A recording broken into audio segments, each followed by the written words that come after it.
माता रानी की कृपा सभी भक्तों पे बनी रहे। सभी भक्त लाइव दर्शन करें, माँ का आशीर्वाद ग्रहण करें। इस प्रकार से माता रानी ने अपने भक्तों को दर्शन देते हुए सबकी मनोकामनाएं पूर्ण की।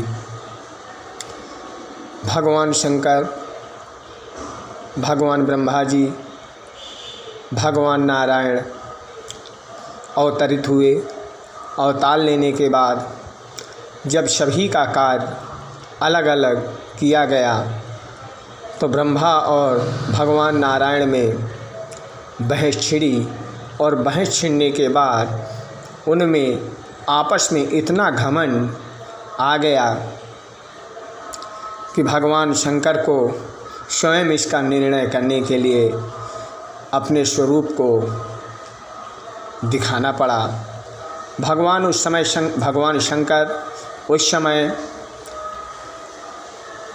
अग्नि ज्योतिर्लिंग के रूप में प्रकट हुए थे, इसलिए उनका अग्निश्वर महादेव पड़ा नाम। और जब भगवान अग्नि ज्योतिर्लिंग के रूप में प्रकट हुए थे तो आकाशवाणी ये हुई थी कि अगर आप मेरा अंत और आदि दोनों का पता जो कोई भी लगा लेगा वही सबसे बड़ा होगा। ब्रह्मा जी ने कहा कि जब मैं सबसे बड़ा हूँ तो मुझे किसी का आदि और अंत का पता करने की क्या ज़रूरत है। भगवान नारायण ने कहा कि अगर तुम्हें किसी भी वस्तु की उसका आदि अंत देखने की या ढूंढने की आवश्यकता नहीं है तो तुम किस प्रकार से बड़े हो सकते हो। अगर तुम सबसे बड़े बनना चाहते हो तो जब भगवान शंकर ने कहा उसका आदि और अंत का पता करो, तब ब्रह्मा जी ने भगवान शंकर के जो अग्नि ज्योतिर्लिंग के रूप में प्रकट हुए थे उनका अंत करने के लिए वो प्रकट हुए। जब उन्होंने उनका आदि और अंत का पता नहीं लगा पाए तो भगवान ब्रह्मा जी क्रोध में आकर के आवेश में उन्होंने ज्योतिर्लिंग को खंडित करने के लिए यह अपने मन में उपाय सोचने लगे। इस प्रकार से जब भगवान नारायण ने आदि और अंत का पता लगाने चले तो उन्होंने भी उसका आदि और अंत का पता नहीं कर पाए। तब ब्रह्मा जी ने भगवान शिव जी के जो अग्नि ज्योति रूप में प्रकट हुए थे अग्निश्वर महादेव, उसको खंडित करने के लिए ब्रह्मा जी के तीसरे सर पे घमंड आ गया। जब तीसरे सर पे घमंड आया तो उसको खंडित करने के लिए क्रोध में आवेश होकर के ब्रह्मा जी का तीसरा सर इस प्रकार से प्रलय करने लगा जैसे कि पृथ्वी को फिर से जल में डुबो दिया जाएगा। जब महादेव ने देखा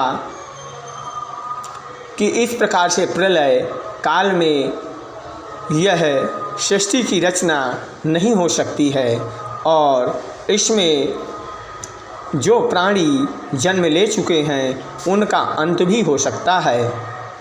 इस प्रकार से जब ब्रह्मा जी अपने तीसरे सर से क्रोध किया तो भगवान शंकर ने काल भैरव का रूप प्रकट किया। उस समय काल भैरव के रूप में भगवान शंकर ने अपना रूप अवतरित किया था। ये भी भगवान शंकर का ही अंश है, जो भैरव है वो भी भगवान शंकर का अंश है। इसलिए उन्होंने काल भैरव का रूप प्रकट करके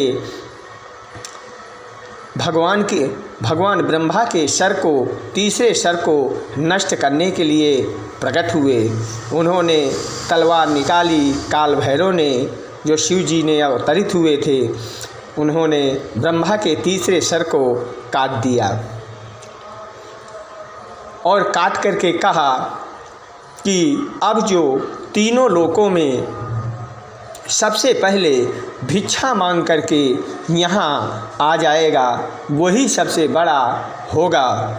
इस प्रकार से भगवान शिव ने ब्रह्मा और विष्णु को आदेश दिया और वो दोनों तीनों लोकों में भिक्षा लेने के लिए चले गए।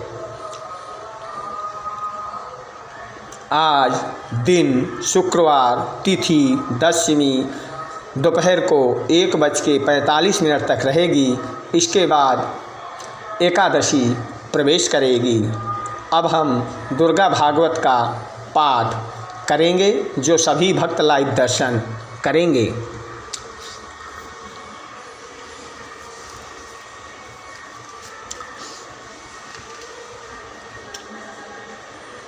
ओम तत्रोऽसुरे महावीरो देवसैन्यां पराजितं जित्वा च सकलान् देवो निद्रोपूर्णो महिषासुरः।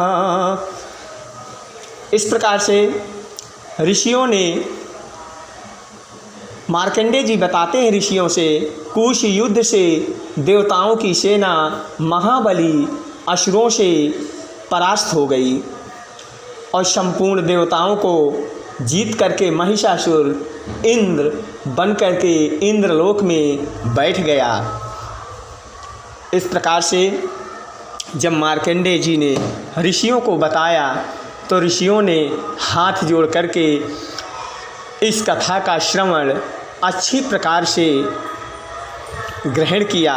संसार में आया हुआ प्राणी जगत का विधान है और वह ईश्वर से आगे बढ़ कर के नहीं जा सकता है। जो ईश्वर से आगे बढ़ कर के जाता है उसका अंत बड़ा बुरा होता है। इसलिए हमें संसार में रह कर के इन विषयों में ईश्वर के अधीन कभी भी नहीं जाना चाहिए। बोल सच्चे दरबार की जय। जय माता दी।